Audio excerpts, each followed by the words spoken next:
अस्सलाम वालेकुम। आज हम करने जा रहे हैं चैप्टर नंबर 18। उसके इम्पॉर्टेंट एमसीक्यूज़ करेंगे, शॉर्ट क्वेश्चंस और फिर लॉन्ग क्वेश्चन और न्यूमेरिकल्स के बारे में, एग्जांपल्स के बारे में आपको इस पूरे चैप्टर का ओवरव्यू दिया जाएगा। तो स्टार्ट करते हैं हम सबसे पहले मल्टीपल चॉइस क्वेश्चन से। फर्स्ट एमसीक्यूज़ है, if 3.5 volt is applied to a gate it will accept as. और ये आपका लास्ट टॉपिक से एमसीक्यूज़ लिया गया है। अगर 0 से 1 वोल्ट होता तो हम उसको एज ए लो कंसीडर करते हैं, और अगर आपका 3 से 5 हो या तो इसको हाई वोल्टेज कंसीडर किया जाता है। तो 3.5 वोल्ट को हम हाई कंसीडर करेंगे। तो ये आपकी डायग्राम बनी हुई है लास्ट टॉपिक के ऊपर साइड पर, तो वहाँ से आप ये चेक कर सकते हैं। A transistor has a base current of 1 milliampere and emitter current 100 milliampere. The collector current will be। इसमें आपका जो एमीटर करंट है वो आगे जाकर बेसिकली दो करंट में डिवाइड होता है, बेस करंट में और कलेक्टर करंट में। तो अगर आपने कलेक्टर करंट फाइंड आउट करना है तो आपको बेस करंट भी गिवन है और एमीटर करंट भी गिवन है। तो फार्मूले में आप पुट करेंगे कलेक्टर करंट किसके इक्वल हो जाएगी, emitter current minus base current. तो 100 milli ampere minus 1 milli ampere करेंगे तो 99 मिली एम्पेयर आपका ऑप्शन आ जाएगा, ऑप्शन नंबर सी। आगे थर्ड एमसीक्यूज है, NOR gate is the combination of. NOR gate किससे बनता है? NOR gate basically an OR gate को मिलाने से बनता है। तो एन रिप्रेजेंट कर रहा है नॉट को और जो है वो और गेट को। तो ये नॉट और गेट का कम्बिनेशन है। अगर ये नैंड होता तो ये नॉट और एंड गेट का होता। आगे MCQs number 4, NAND gate is the combination. अब ये वो आगे वही पूछा हुआ है। तो नैंड गेट उसने कहा है एंड और नॉट गेट का कम्बिनेशन, ऑप्शन नंबर ए ही आपका राइट ऑप्शन हो जाएगा। आगे है transistor are made for. Transistor किससे बना होता है? तो वो डोप सेमीकंडक्टर से बना होता है। ट्रांजिस्टर बेसिकली एक क्रिस्टल ऑफ जर्मेनियम और सिलिकॉन होती है, जिसको आप इस तरह से डोप करते हैं कि उसका वन एंड जो है वो एज ए पी टाइप, जिसकी जो एक एंड है, दो एंड हैं वो पी टाइप से, और सेंटर रीजन जो है वो एन टाइप से डोप्ड होता है, वो बन जाता है पी एन पी ट्रांजिस्टर। इसी तरह एन पी एन और पी एन पी ट्रांजिस्टर बनते हैं। तो वो डोप्ड सेमीकंडक्टर बेसिकली होते हैं आपके। आगे M C Qs number 6, the device which keep to work on the input with amplification is called. यानी वो इनपुट के ऊपर वर्क करता है और उसको एम्पलीफायर करता है, उसको हम ऑपरेशन एम्पलीफायर करते हैं। यानी वो इनपुट सिग्नल का लेवल बढ़ा देता है, उसको एम्पलीफाई कर देता है, उसको ऑपरेशन एम्पलीफायर कहते हैं, और शॉर्ट फॉर्म में उसको ऑप एम कहते हैं। इन्वर्टर कहते हैं जो आपका डीसी करंट को एसी करंट में कन्वर्ट करता है, वो इन्वर्टर्स होते हैं। यानी वो कन्वर्टर, यानी एसी को डीसी और डीसी को एसी में कन्वर्ट करने के लिए जो यूज़ होते हैं वो इन्वर्टर है। ऐसा unit of current gain is. ऐसा यूनिट ऑफ करंट गेन जो होता है वो बेसिकली रेशो होता है दो करंट्स के दरमियान, इसीलिए उसका कोई भी यूनिट नहीं होता। यानी करंट गेन आपका कलेक्टर करंट और बेस करंट होता है, इसीलिए वो दोनों एक दूसरे को कैंसिल आउट कर देते हैं, उसका यूनिट नहीं होता। तो ऑप्शन डी है, इट हैज़ नो यूनिट। आगे L D R is abbreviated for. L for light, D for dependent और आर फॉर रेजिस्टर होता है। तो light dependent resistor right option हो जाएगा। P N junction can be used as. P N junction को आप rectifier के तौर पर यूज़ कर सकते हैं। पी एन जंक्शन को सेमीकंडक्टर डायोड भी कहते हैं। और ये करता क्या है, ये आपका रेक्टिफिकेशन के प्रोसेस में यूज़ होता है, और रेक्टिफिकेशन का प्रोसेस रेक्टिफायर के थ्रू होता है, इसीलिए ऑप्शन डी हो जाएगा आपका। Any logical expression can be realise by using only. उसने कहा है कोई भी आप लॉजिकल एक्सप्रेशन जो है ना वो बना सकते हैं या इम्प्लीमेंट कर सकते हैं, किस गेट को यूज़ करते हुए? तो ये आपका जो 10th MCQs है ये गलत लगा हुआ है, ये राइट ऑप्शन होना है B, NAND gate. NAND gate को यूज़ करते हुए आप कोई भी लॉजिकल एक्सप्रेशन परफॉर्म कर सकते हैं। नैंड गेट इसलिए, नैंड गेट और नॉर गेट, इन दोनों को यूनिवर्सल गेट इसलिए कहा जाता है क्योंकि इन दोनों की मदद से आप कोई भी लॉजिकल एक्सप्रेशन परफॉर्म कर सकते हैं, इसलिए इनको यूनिवर्सल गेट कहते हैं, नैंड गेट और नॉर गेट। तो यहाँ नैंड गेट मौजूद था तो इसलिए नैंड गेट आपका राइट ऑप्शन हो जाएगा। आगे चलते हैं। और MCQs number 11, the number of diode in a bridge rectifier is. जो ब्रिज रेक्टिफायर यानी फुल वेव रेक्टिफिकेशन में आप देखते हैं कि 4 डायोड यूज़ होते हैं, तो ऑप्शन सी आपका राइट ऑप्शन हो जाएगा। The digital circuit can be made by respective use of. Digital circuit आप किन की मदद से बना सकते हैं, तो नैंड गेट की मदद से बना सकते हैं। आगे in reverse bias situation a very small current flow due to. Reverse bias में जो करंट फ्लो करता है वो कम होता है, और वो किसकी वजह से होता है, वो मिनॉरिटी चार्ज कैरियर की वजह से होता है। जो मेजर करंट फ्लो करता है वो मेजॉरिटी चार्ज कैरियर की वजह से होता है, और जो स्मॉल करंट फ्लो करता है वो मिनॉरिटी चार्ज कैरियर की वजह से होता है।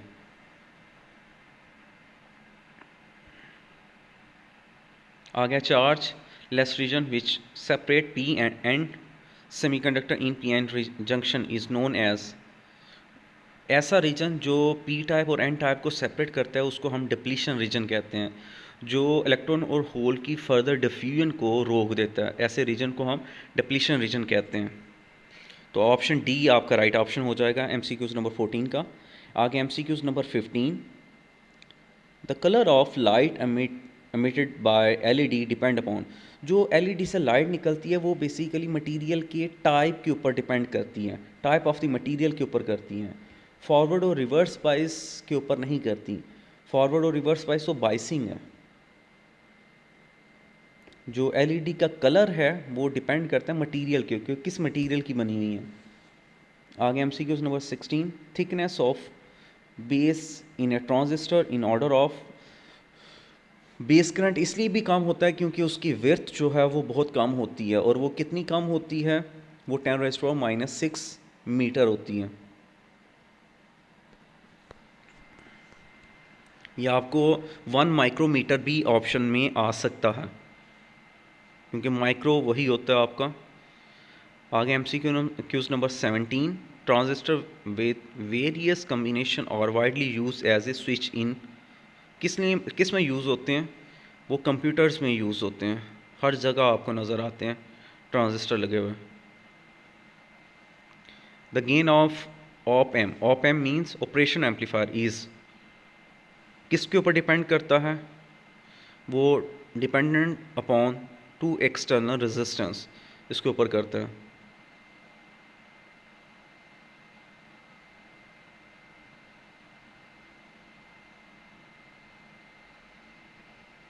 ऑप्शन ए है independent of internal resistance, dependent upon the 2 external resistance, always zero, both A and B. The gain on non inverting amplifier is. Non inverting amplifier का जो गेन होता है वो 1+R2/R1 होता है, जबकि वो अगर इन्वर्टिंग होता तो उसका गेन होता -R2/R1। तो नॉन इन्वर्टिंग है, ये इन्वर्टिंग और नॉन इन्वर्टिंग में बच्चे कंफ्यूज हो जाते हैं और ये दोनों को मिक्स कर देते हैं, तो इसका आपने खास ध्यान रखना है। आगे MCQs number 20, what for a semiconductor diode use. Diode किस लिए यूज़ होता है, इट कन्वर्ट, क्या करता है वो diode, basically as a rectifier use होता है, और वो करता है AC को DC में कन्वर्ट करता है। अब 21 MCQs क्या कहता है, mathematical notation of NOR gate.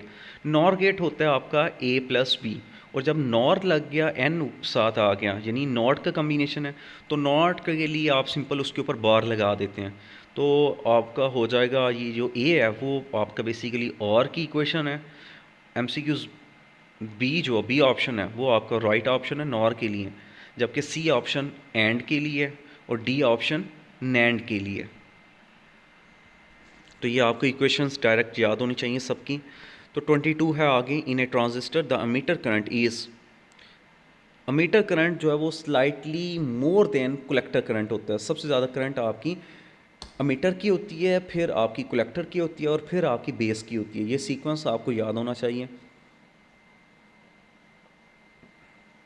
ये डिफरेंट आगे ऑप्शन दिया है, तो फर्स्ट ऑप्शन ही आपका राइट ऑप्शन है। 23rd, इन रिवर्स बाइसिंग अ PN junction offers, reverse bias है तो रिवर्स बाइस के केस में करंट कम होता है, और जिसमें करंट कम हो वहाँ रेजिस्टेंस ज़्यादा होगी, और वो कितनी होगी, सेवरल मेगा ओहम्स हैं। इसी तरह आपको फॉरवर्ड का भी पता होना चाहिए। फॉरवर्ड के केस में करंट आपकी ज़्यादा होती है, जबकि आपकी रेजिस्टेंस जो होती है वो फ्यू ओहम्स होती हैं। तो अगर फॉरवर्ड का पूछा जाता तो यहाँ रेजिस्टेंस फ्यू ओहम या लो रेजिस्टेंस, ये आपका राइट ऑप्शन हो जाता। फ्यू ओहम बेसिकली आपको ऑप्शन में गिवन होता। ये मैंने आपको मार्क भी करवाए थे, तो ये आपने इसी तरह याद रखना है। आगे MCQs नंबर 24, a diode cannot be used as, diode को हम किस तरह यूज़ नहीं कर सकते हैं। डायोड का डिटेक्टर के लिए भी यूज़ करते हैं, रेक्टिफायर के लिए भी करते हैं, मॉड्यूलेटर, और एम्पलीफायर के लिए हम यूज़ नहीं करते। Basically transistor as a amplifier use हो सकता है, diode as a amplifier use नहीं हो सकता। तो ऑप्शन ए आपका हो जाएगा, can not be use, a diode can not be use as a amplifier. आगे MCQs नंबर 25, LED work on the basis of, LED कैसे वर्क करती हैं। LED में बेसिकली आप लाइट जो है वो बाहर निकलती हैं, अमिशन होती है इलेक्ट्रॉनों होल्स की, और वो फोटोन ऑफ लाइट को अमिट करता है, बाहर की तरफ निकालता है।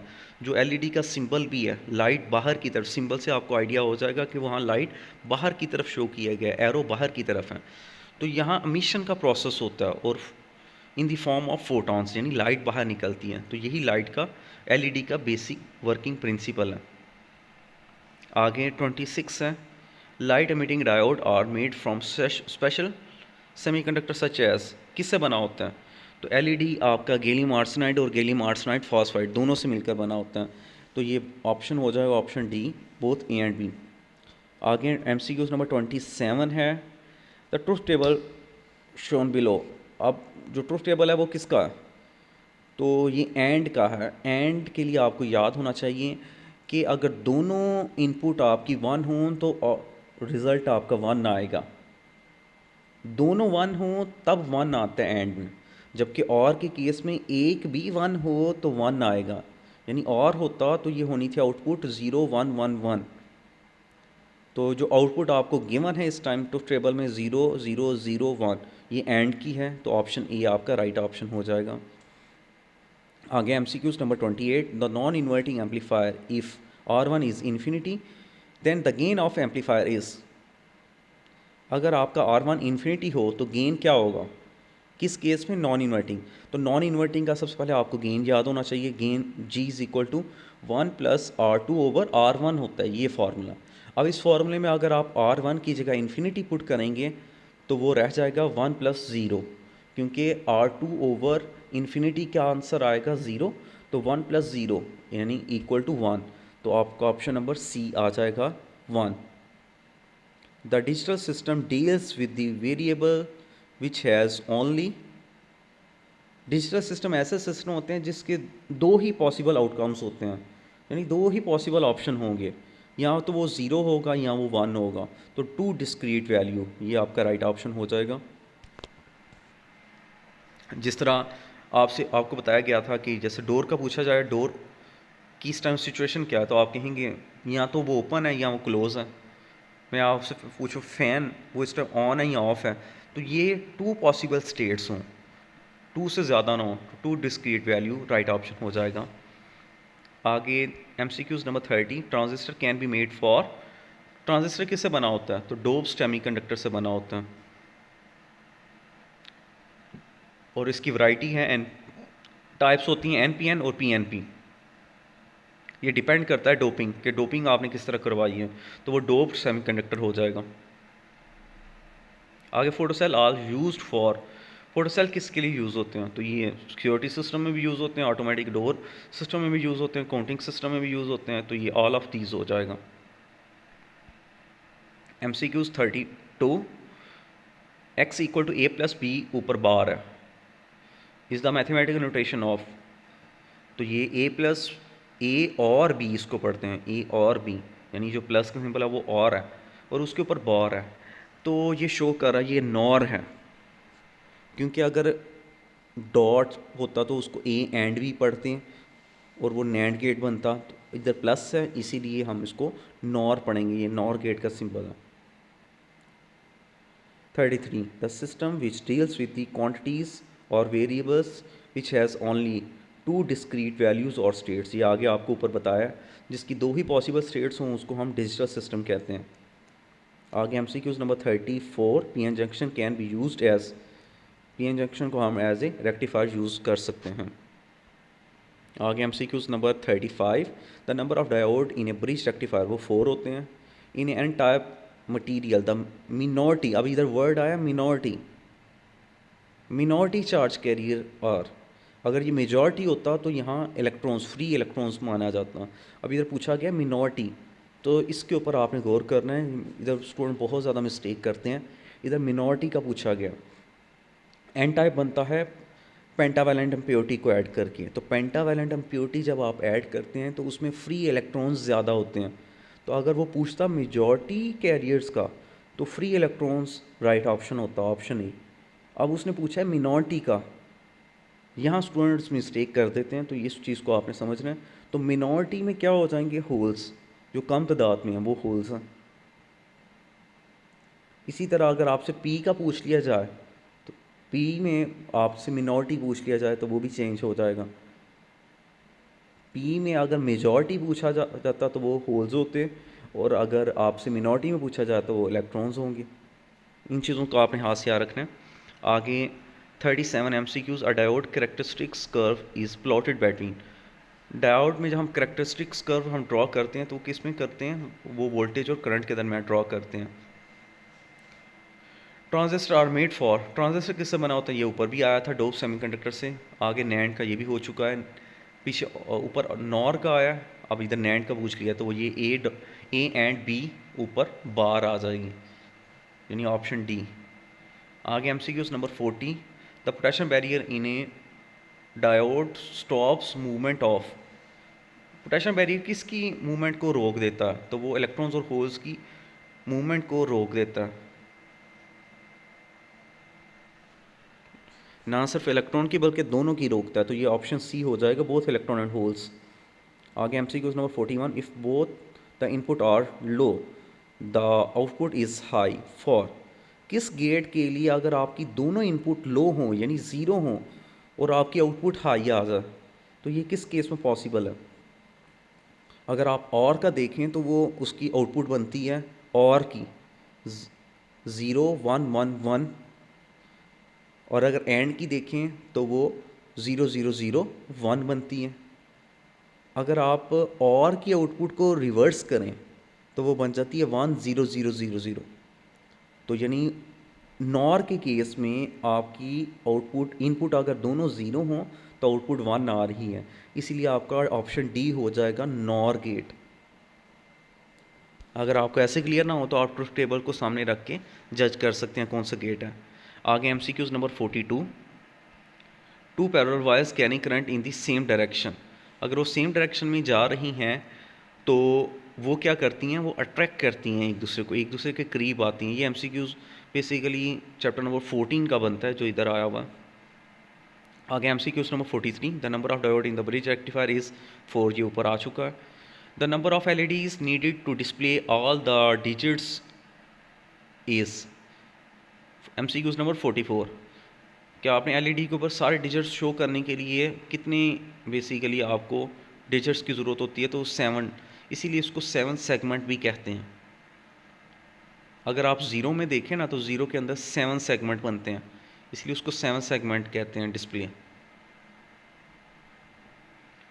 45 MCQs, a circuit which convert the low voltage to high, जो लो को हाई में कन्वर्ट करता है उसको एम्पलीफायर कहते हैं, एम्पलीफायर करना, बढ़ाना, लो को हाई में कन्वर्ट करना।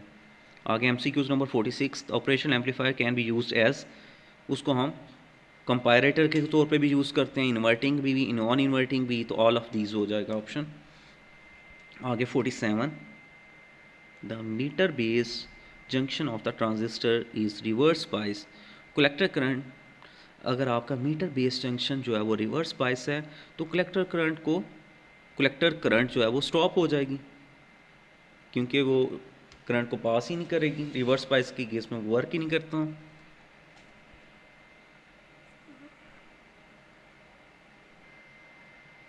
आगे 48 है, the potassium barrier for silicon at room temperature. Silicon का पोटेशियम बैरियर 0.7 होता है वोल्ट और जर्मेनियम का 0.3 होता है। आगे 49, process of conversion DC into AC is called. इधर ऑप्शन होना चाहिए इन्वर्टर। इन्वर्जन से ये प्रोसेस होता है।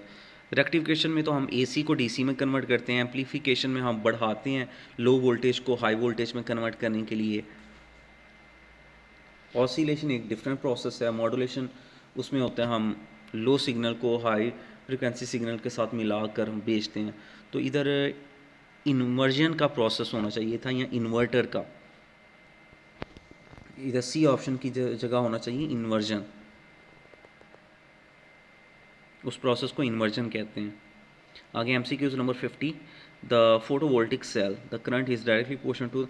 फोटोवोल्टिक सेल में उतनी करंट जो होती है वो इंटेंसिटी ऑफ लाइट के डायरेक्टली प्रोपोर्शन होती है, तो बी ऑप्शन हो जाएगा।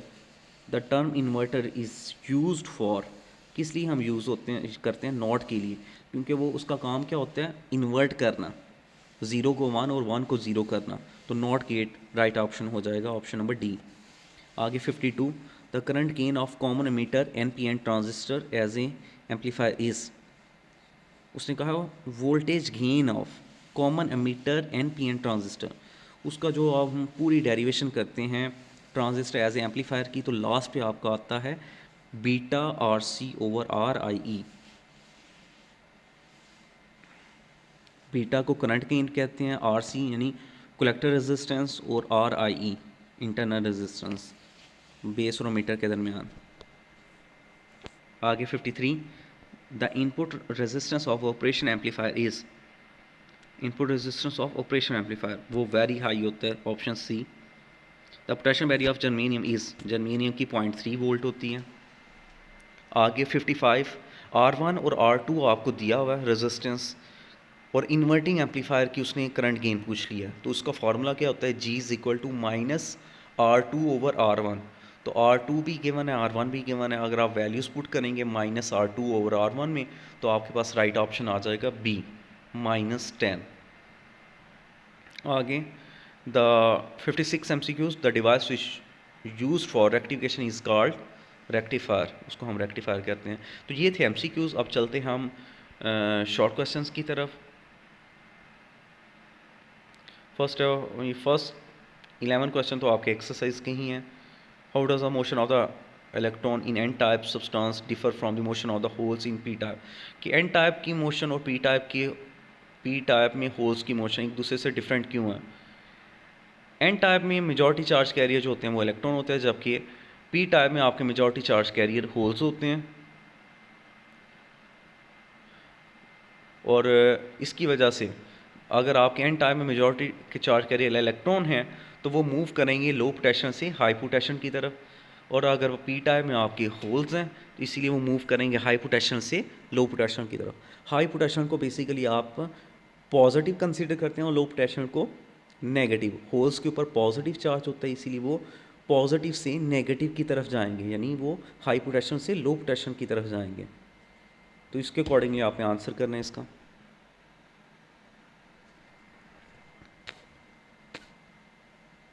आगे what is the net charge on an type and P type. आपका एन टाइप और पी टाइप के ऊपर नेट चार्ज कहते हैं कंबाइन चार्ज को, ओवरऑल चार्ज को।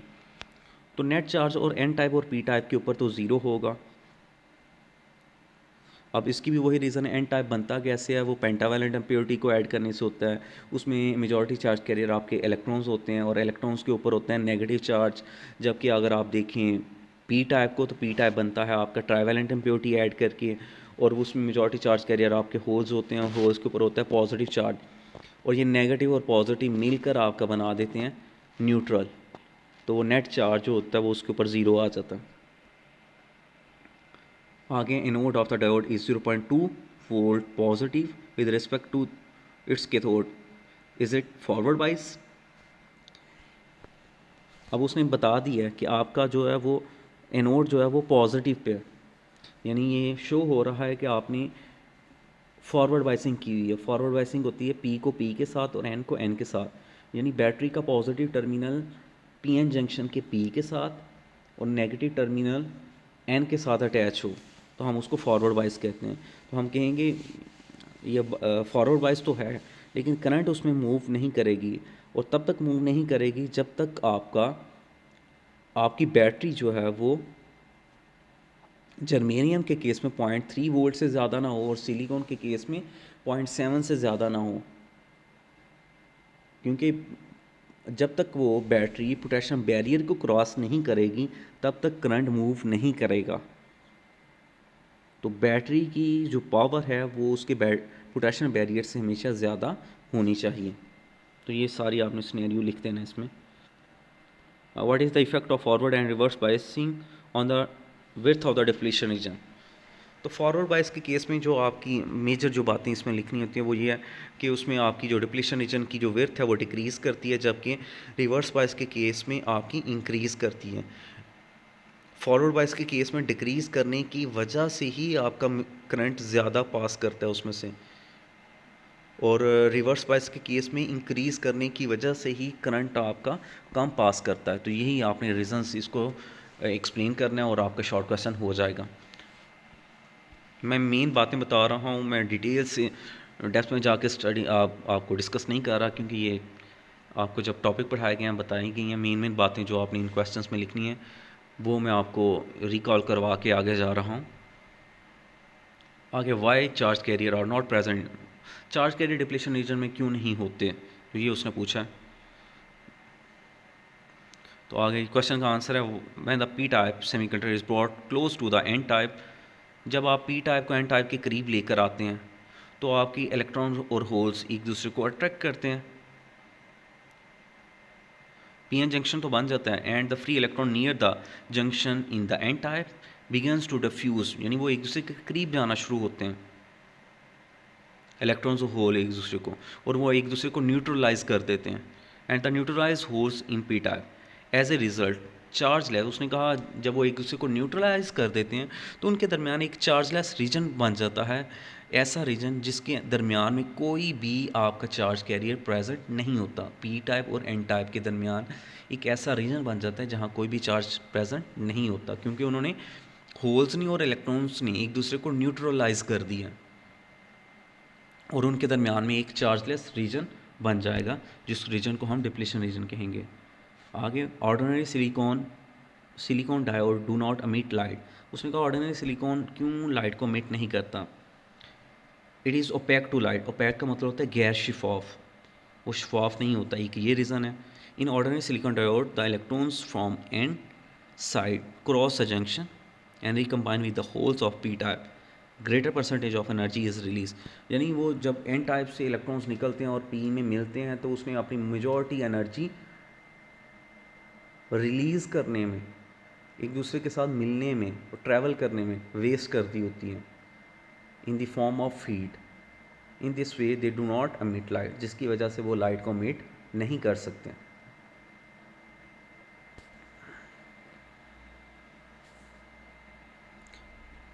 आगे उसने पूछा फोटो डायोड को रिवर्स बायस में क्यों ऑपरेट किया जाता है, क्योंकि ये डायरेक्शन के लिए यूज़ होता है और ये रिवर्स बायस पे ही ऑपरेट करता है। तो ये सारी वही बातें हैं, इसको इग्नोर करते हैं, आगे चलते हैं। Which is the base current small क्यों होता है, क्योंकि इसकी विड्थ कम होती है, और दूसरी बात आपने कलेक्टर साइड पर जो बैटरी है वो बड़ी लगाई होती है और एमीटर साइड पर बैटरी छोटी लगाई होती है, जिसकी वजह से ज़्यादा करंट आपको कलेक्टर साइड पे पास हो जाता है और एमीटर साइड पे कम करंट आपका स्मॉल बैटरी लगी हुई है एमीटर बेस टर्मिनल पे as compare to collector base terminal पर, जिसकी वजह से आपका कलेक्टर करंट ज़्यादा होता है और बेस करंट कम होता है। ये आपने रीज़न सीधा लिखते नहीं है। आगे उसने पूछा है रिक्वायरमेंट क्या है नॉर्मल ऑपरेशन के लिए। नॉर्मल ऑपरेशन याद रखें ट्रांजिस्टर की है, नॉर्मल ऑपरेशन की रिक्वायरमेंट ये है कि उसका मीटर बेस जंक्शन हमेशा हमेशा अमीटर बेस्ड जंक्शन, जिसे ईबी टर्मिनल कहते हैं, ईबी जंक्शन, वो फॉरवर्ड बाइस होना चाहिए और collector based junction reverse bias होना चाहिए। ये कंडीशन है नॉर्मल ऑपरेशन की। जब भी आपसे पूछा जाए what is the requirement of the transistor for the normal operation, यानी ट्रांजिस्टर को नॉर्मल वर्किंग करने के लिए क्या रिक्वायरमेंट है, तो वो दो ही रिक्वायरमेंट है कि ईबी टर्मिनल फॉरवर्ड हो और सीबी टर्मिनल आपका रिवर्स बाइस हो।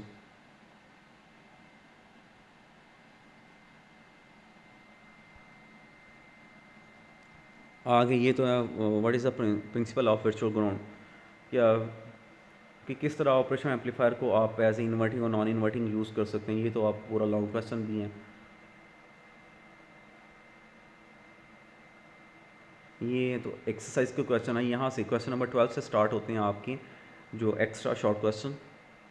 ट्रांजिस्टर क्या है, ट्रांजिस्टर बनता कैसे है, transistor constructed with 3 dope semiconductor region separated by P N junction, यानी दो आप पी एन जंक्शन को इस तरह मिलाएं कि पी अगर दरमियान में हो और एन साइड पर हो तो वो एन पी एन ट्रांजिस्टर बनता है, और अगर आपका एन दरमियान में हो और पी दोनों साइडों पर हो तो वो पी एन पी ट्रांजिस्टर बनता है। तो ये ट्रांजिस्टर कैसे बनता है और ट्रांजिस्टर की टाइप्स, और उसने इससे पूछ लिया एन पी एन ट्रांजिस्टर को हम कॉमन एमीटर कॉन्फ़िगरेशन कैसे कर सकते हैं, तो ये डायग्राम बनाकर आपने दिखा देनी है। तो यहाँ आप देख सकते हैं और ये आपने इसी तरह याद रखना है और इसी तरह लिखेंगे तो आपको नंबर मिलेंगे। आगे एन पी एन और पी एन पी ट्रांजिस्टर के सिंबल्स बना के दें, सर्किट सिंबल्स, तो ये आपने इस तरह बना के देना है। तो ये याद रखें, एक के लिए आप याद रख लें एन पी एन के लिए जो एरो का सिंबल है, सारी डायग्राम देखें, सिंबॉलिक जो सर्किट डायग्राम है वो सेम है।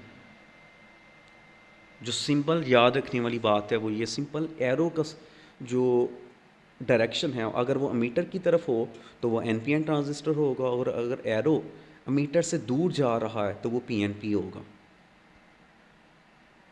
आगे for application of photo diode लिखते नहीं है, तो ये टॉपिक में आपने याद भी किया था कि फ़ोटो डायोड कहाँ कहाँ यूज़ हो रहा है। लॉजिक सर्किट में, कम्युनिकेशन सिस्टम में यूज़ होता है, विजिबल और इनविजिबल डिटेक्शन के लिए। पोटेंशियल बैरियर क्या होता है, ये मोस्ट इंपॉर्टेंट जो आपको क्लास में डेफिनेशंस याद करवाई गई हैं। रेक्टिफिकेशन क्या होता है, जो एसी को डीसी में कन्वर्ट करता है। टाइप्स इसकी दो होती हैं, हाफ और फुल। और ये आगे नैंड गेट और नॉर गेट, उनके आपने सिंबल्स और इक्वेशंस लिख के बता देनी है, डायग्राम बना देनी है। ये आपको एमसीक्यूज़ में भी पूछा गया है, क्वेश्चन नंबर 18 कि R1 और R2 दिया गया और इन्वर्टिंग ऑपरेशन एम्पलीफायर का गेन पूछ लिया उसने, तो फार्मूला लगा के आपने फाइंड आउट कर देना। ये एमसीक्यूज़ भी आया हुआ है ऊपर। आगे एमसीक्यूज़ क्वेश्चन नंबर 19, आपको कलेक्टर करंट दिया हुआ है, बेस करंट दिया हुआ है और करंट गेन पूछ लिया। करंट गेन होता है collector current over base current, IC over IB, तो आपने इसमें फार्मूला में पुट करना है और करंट गेन आपका आ जाएगा। फिर आगे ओपन लूप गेन क्या होता है ऑपरेशन एम्पलीफायर, उसका फाइंड आउट करके दें। तो ये सिंपल आपके क्वेश्चंस हैं, ये नोट कर लें, ये सारे आपने याद करने हैं जो चैप्टर के अंदर से आपसे पूछे जाते हैं। इधर पूछा गया diagram, draw diagram of exclusive or gate, exclusive or gate पूछा है, तो आपने इक्वेशन लिख के आगे उसकी डायग्राम बना के दे देनी है। आगे लॉजिक डिफाइंड डिजिटल सिस्टम क्या होते हैं, लॉजिक गेट क्या होते हैं, तो ये डेफिनेशंस।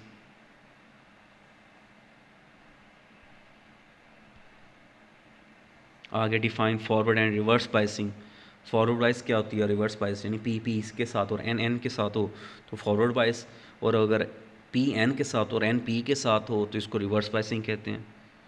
ये शॉर्ट फॉर्म में कैसे याद रखना है इसको कि कंफ्यूज ना हो, मिक्स ना हो, तो ये मैंने आपको क्लास में रिमाइंड करवाया हुआ है।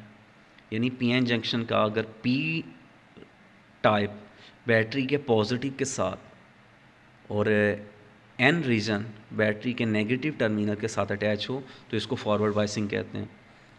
तो इसको शॉर्ट फॉर्म में कहते हैं पी के साथ और एन के साथ अटैच हो तो फॉरवर्ड बाइस, और अगर पी एन के साथ और एन पी के साथ अटैच हो तो रिवर्स बाइस। आगे what is and gate, and gate क्या होता है, बना के देनी है ट्रुथ टेबल उसका। आगे चलते हैं लॉन्ग क्वेश्चंस की तरफ जो स्टूडेंट्स डायरेक्ट लॉन्ग क्वेश्चंस की तरफ जाना चाहते होते हैं और वो देखना चाहते होते हैं इस चैप्टर में से कौन कौन से आते हैं। तो सबसे पहला आपका लॉन्ग क्वेश्चन बनता है रेक्टिफिकेशन का। रेक्टिफिकेशन क्या है, और अब ये देखें क्वेश्चन कैसे आया, डिफाइन रेक्टिफिकेशन और explain the full wave rectification. ये आपको हाफ भी पूछी जा सकती है, फुल भी। मेजॉरिटी फुल वेव रेक्टिफिकेशन पूछा जाता है मेजॉरिटी टाइम्स। आपका क्वेश्चन नंबर 2, ट्रांजिस्टर क्या है और उसको सर्किट फ्लो बताएं एनपीएन ट्रांजिस्टर में। क्वेश्चन नंबर 3, ये मोस्ट इंपॉर्टेंट लॉन्ग क्वेश्चन, ये फर्स्ट वन और थर्ड ये मेजॉरिटी टाइम यही पूछा जाता है कि ट्रांजिस्टर एज ए एम्पलीफायर, ये टॉपिक। फिर उसके बाद ये फोर्थ और फिफ्थ इनको हाईलाइट कर लें। क्वेश्चन नंबर 1, 3, 4, 5, 1, 3, 4, 5 ये आपके मोस्ट इम्पॉर्टेंट लॉन्ग क्वेश्चन हैं इस चैप्टर के। हाईलाइट इनको कर लें, इधर मुझे हाईलाइट करना याद नहीं रहा। Question number 1, 3, 4, 5, op amp as inverting और op amp as non inverting. उसके आगे हैं व्हाट आर गेट, गेट क्या होते हैं, एक्सक्लूसिव और गेट लिखते हैं या, और आगे पूछा गया एक्सक्लूसिव नॉर गेट और उसका ट्रुथ टेबल बना के दें। न्यूमेरिकल्स के ऊपर चलें तो ये 18.1, 18.2, 18.5 ये आपके इम्पॉर्टेंट न्यूमेरिकल्स हैं।